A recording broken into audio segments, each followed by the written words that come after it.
এটা আমার গ্রামের বাড়ি। পুনর্ভবা নদীর পাশে আমাদের বাড়ি। এই হচ্ছে পুনর্ভবা নদী। খুব সুন্দর পরিবেশ। নদীর ওপরটা কিন্তু দক্ষিণ দিনাজপুর জেলা, আর আমরা থাকি মালদা জেলাতে। আমাদের বাড়ির সামনেই খুব সুন্দর এই জলপাই গাছটা হয়েছে। এটা হলো আমাদের বাড়ি। এটা আমার ছোট্ট একটা গাড়ি, আর ভেতরে আমার এক ছোট্ট একটা বাইক আছে। বাড়ির সামনে কিছু ফুল গাছ লাগিয়েছিলাম।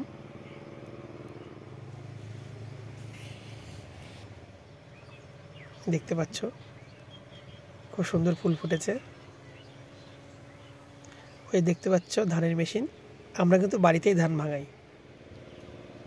2-4 বছর আগে আমাদের বাড়িতে গরু ছিল, এখন আর রাখা হয় না। নতুন বাড়ি দেবার জন্য ইট এসছে। বাড়ির ভেতরে বেগুন গাছ, এরপর আছে লেবুর গাছ, বাতাবি লেবু গাছ, আবার একটা আমড়া গাছ, বাড়িতেই আছে লিচুর গাছ।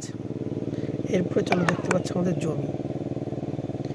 জমিতে দেখো সব কিছু কিন্তু আছে আমাদের। পেঁয়াজ, ফুলকপি, ডাঁটা, মূলো, রসুন, ভুট্টা সবই কিন্তু আমরা বাড়িতে চাষ করি।